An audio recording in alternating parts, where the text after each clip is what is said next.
আর লাউ পাতার বড়া কার না পছন্দ হয়, সবারই পছন্দের একটা খাবার। তো চলুন দেখি কীভাবে রান্না করলাম। আসসালামু আলাইকুম, আপনারা সবাই কেমন আছেন? আলহামদুলিল্লাহ ভালো আছি। দেখতে পাচ্ছেন আমি আজকে লাউয়ের পাতা ভাজি করব। তো প্রথমে 2 রকম ডাল, খেসারি ডাল এমনকি যে অ্যাঙ্কার ডাল বলে যেটা মুগ ডাল, সেখানে ভিজিয়ে রাখছি আমি 1 মুঠ দিয়ে। তারপরে আমি সেখানে 4-5টা কাঁচামরিচ, 2টা পেঁয়াজ, কিছু ধনেপাতা সব একসাথে বেটে নিয়েছি। দিয়েছি এখানে 1 চামচ সজের গুঁড়া, 1 চামচ হলুদ গুঁড়া, 1 চামচ মরিচের গুঁড়া, আধা চামচের মতো লবণ। এগুলো সবই ভালো করে মাখিয়ে নিব। আর এখানে আমার চাউল, আওলা চাউল যেটা বলে আমরা আতপ চাউলের গুঁড়া ছিল, এই জন্য আমি এখানে আতপ চাউলটা এখানে ভিজাই নিই। তবে এটাকে ভালো করে মাখাবো, একদম সুন্দর করে মেখে নেব। ভালো করে মাখানোর পর আমি আতপ চাউলের গুঁড়োটা দিয়ে দেবো। দেখতে পাচ্ছেন এখানে আমি 2 টেবিল চামচ পরিমাণের আতপ চাউলের গুঁড়া নিচ্ছি।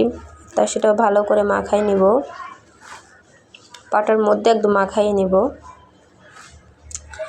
শুধু আমি একটা পেট নোংরা করবো না আর কি। তো মাখানো চিন্তা করলাম একটু মনে হয় লাগবে, মাখানোটা একদম মানে নরম হয়েছিল। পরে একটু দিলাম, সামান্য একটু দিয়ে আমি একটু ভালো করে মাখাই নেব। এখানে আমার মাখানো প্রায় শেষ। এখন পাতাটা সুন্দর করে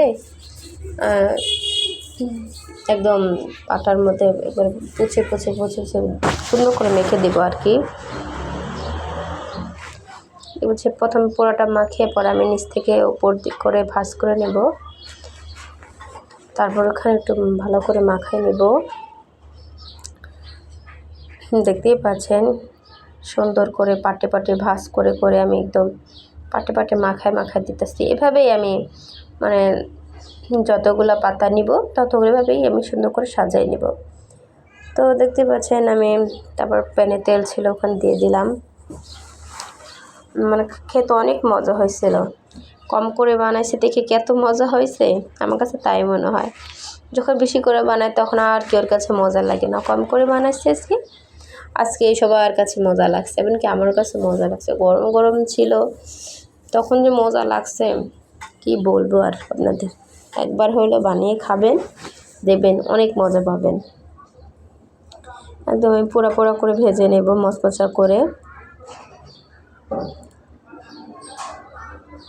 দেখতেই পাচ্ছেন অনেক সুন্দর হয়েছে, আপনারা ট্রাই করুন বাসায়। এখন তো লাউয়ের সিজন, লাউ শাকের সিজন। তো আনছিলাম ভাজি করতে, চিন্তা করলাম কিছু পাতা বড়া বানিয়ে খাই, ভালোই লাগবে।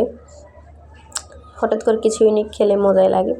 তো আমার ভাজাগুলো প্রায় শেষ, দেখতেই পাচ্ছেন। আমার ভিডিও যদি আপনাদের ভালো লাগে কমেন্ট, শেয়ার করবেন, সাবস্ক্রাইব করে দেবেন, বেল আইকন বাটনও দিয়ে রাখবেন। তো দেখতে পাচ্ছেন আমি সবগুলোকে আমি যে কয়টাই ভেজেছি সবগুলো সুন্দর করে উঠিয়ে নেব। তো দেখতেই পাচ্ছেন মাশাআল্লাহ দেখতে অনেক সুন্দর হয়েছে। বানিয়ে খাবেন ইনশাআল্লাহ, অনেক ভালো হবে। সবাই ভালো থাকবে, আমার জন্য দোয়া করবেন। আল্লাহ হাফেজ।